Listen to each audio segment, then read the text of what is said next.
গজা আছে, টাটকা গজা।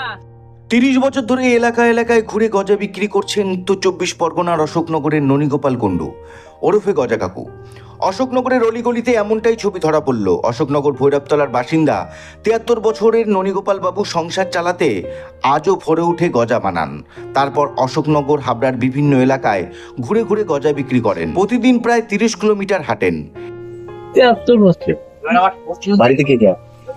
বাড়িতে আছে আমার কাকিমা আছে, ছেলে আছে, বৌমা আছে, আর একটা নাতি। প্রায় 30 কিলোমিটার। এই বয়স 30 কিলোমিটার? আমার অভ্যাস। কষ্ট হয় না? না, এখন পর্যন্ত আমার করতে হয়। এক সন্তানের পিতা ননীগোপাল বাবু। বাড়িতে স্ত্রী, ছেলে বৌমা, নাতনি, বলতে গেলে ভরা সংসার। ছেলের মতো রোজগার করে, কিন্তু এই বয়সেও নিজেকে কাজের মধ্যে ডুবিয়ে রেখেছেন গজা কাকু। আপনার যে গজা যে কোয়ালিটি, আজ থেকে 20 বছর আগেও যেমন ছিল, এখন ঠিক ছিল তেমনই নেই। মানে এটা কি অশোকনগরের আবেগের সঙ্গে জড়িয়ে?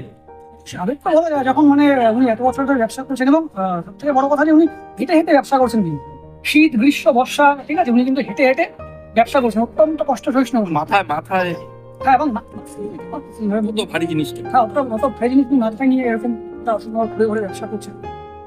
ফলে ফাস্ট ফুডের জামানায় ধীরে ধীরে দেশীয় খাবার যখন ভুলতে চলেছে নতুন প্রজন্ম, সেই সময় দাঁড়িয়ে হার না মানা গজা কাকুদের মতো পৌরের অদম্য ইচ্ছা এবং কাজের প্রতি একাগ্রতা প্রমাণ করে মানুষ কাজের মধ্যে থাকতেই ভালোবাসে।